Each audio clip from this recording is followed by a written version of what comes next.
My name is Robert. I'm 79 years old. And every Tuesday morning I drive past the house. Not because I need to. The route I take to the grocery store is shorter the other way, faster too. But I go the long way, down Maple, left on Sycamore, and then there it is, the house we lived in for 32 years. Don't stop. I never stop. I just slow down a little. Look at the porch, the maple tree we planted when Sarah was 6, the driveway where I taught her to ride a bike, and then I keep driving. I've been doing this for 11 years now, every Tuesday. Sometimes I wonder if the people who live there now have noticed the old man in the blue sedan who crawls past their house like he's lost. Maybe they have, maybe they haven't. It doesn't matter. I'm not looking for anything. I'm not hoping to see anyone.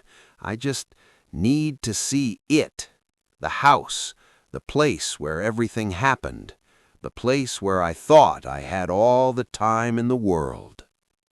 I married young, 23. Linda was 21. We were kids, really. Thought we knew everything. Thought love was enough. And maybe it was, for a while. We had Sarah 2 years later, then Michael.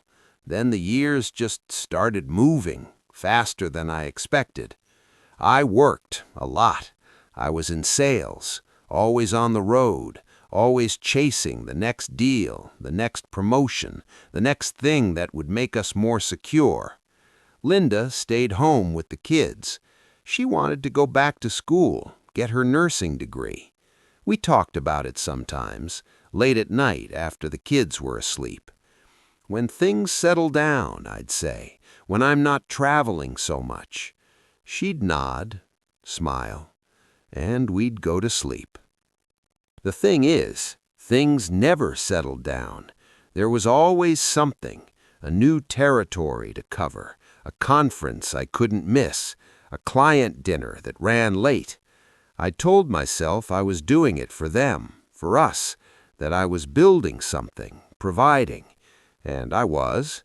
We had a nice house, good schools, vacations once a year. But I wasn't there. Not really. I was there for dinner sometimes, for report cards, for the big things, birthdays, holidays. But the small things, the moments in between, I missed those. I remember one night, Sarah must have been 11 or 12. I came home late, again. The house was quiet. Linda was in the kitchen, washing dishes. I walked in, loosened my tie, asked if there was anything left over. She didn't look at me, just nodded toward the fridge. I heated up a plate, sat down at the table, ate alone.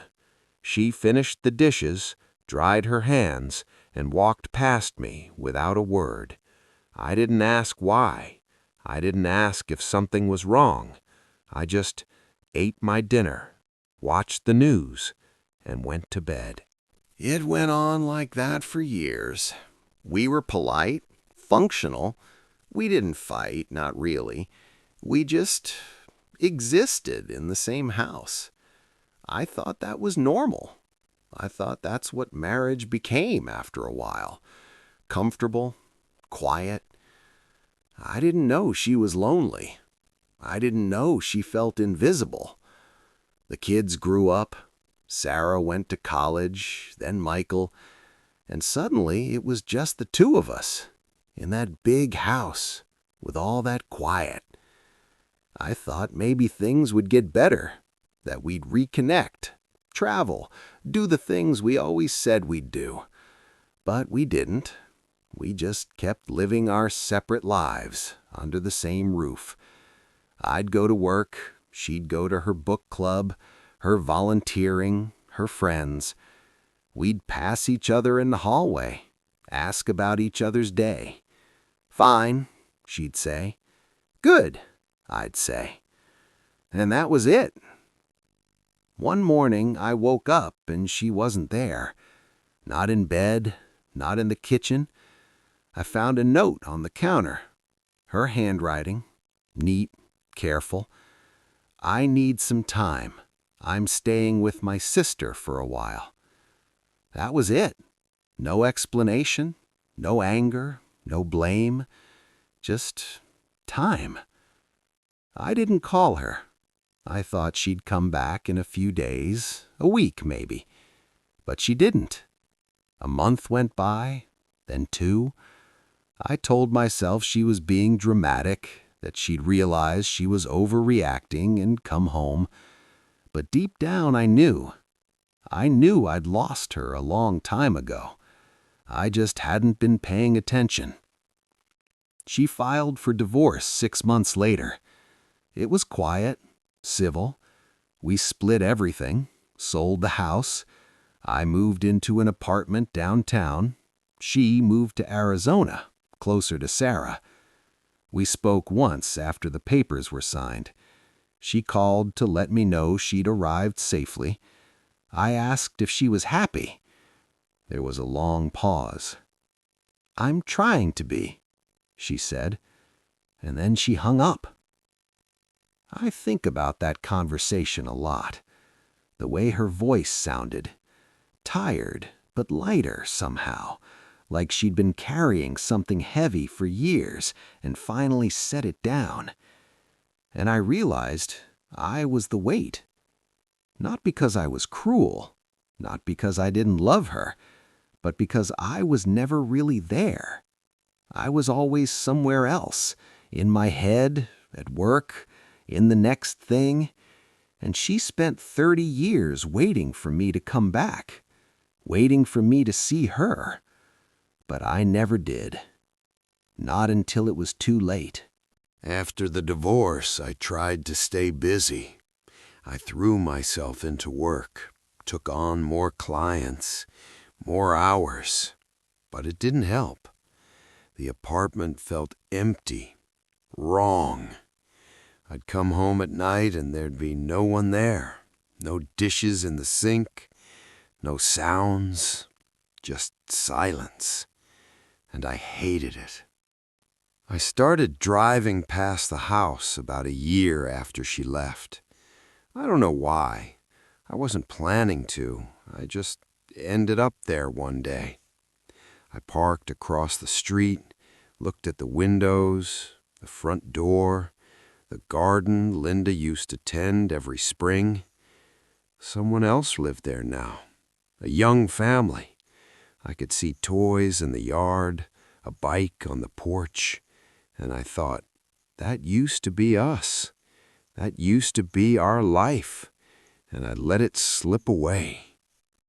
I don't drive past the house because I think it'll change anything. I know it won't. Linda's happy now, I think, or at least she's building a life that's hers. Sarah tells me she's taken up painting, joined a hiking group. She's traveling. All the things she wanted to do when we were together. All the things I said we'd do someday. Michael doesn't talk to me much. He's polite, calls on my birthday, sends a card at Christmas, but there's a distance there. I don't blame him. I wasn't around much when he was growing up either. He learned early that I wasn't someone you could count on, and now I'm just the old man he checks in on out of obligation. Sarah's kinder. She calls more often, asks how I'm doing, but I can hear it in her voice, the pity. She knows I'm alone. She knows I did this to myself, and she feels bad for me. But she doesn't know how to fix it, because there's nothing to fix. This is just what's left. I think about time a lot now, how fast it moves, how you don't notice it until it's gone. When the kids were little, I thought I had forever, that there'd always be another birthday, another school play, another chance. When Linda and I were young, I thought we had decades ahead of us, that we'd grow old together, that we'd figure it out. But you don't get decades. You get moments. And if you're not paying attention, they pass. And then one day you wake up and realize you weren't there. You were in the room, but you weren't present. You were thinking about work, about money, about the next thing. And the people who needed you, they just learned to stop needing you. I don't know what I thought would happen. I don't know what I was waiting for. Permission, maybe? To slow down, to stop chasing? But no one gives you that. You have to choose it. And I didn't.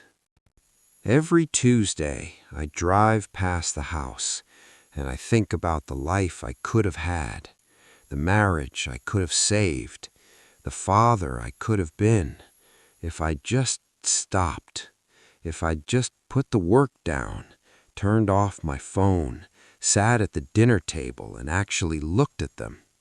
If I'd asked Linda how her day was and actually waited for the answer. If I'd gone to Michael's baseball games, not just the championships, the regular ones.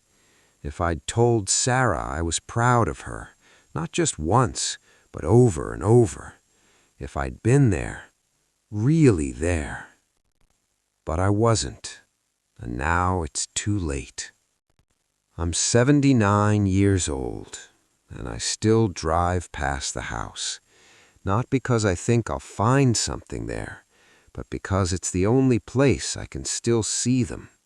The only place where for just a moment I can pretend we're still a family, that the lights are still on, that someone's waiting for me to come home.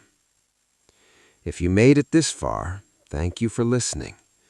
I don't know why I needed to say this. Maybe just to hear it out loud. Maybe you've got someone waiting for you, someone you keep meaning to call, meaning to see. I hope you don't wait as long as I did.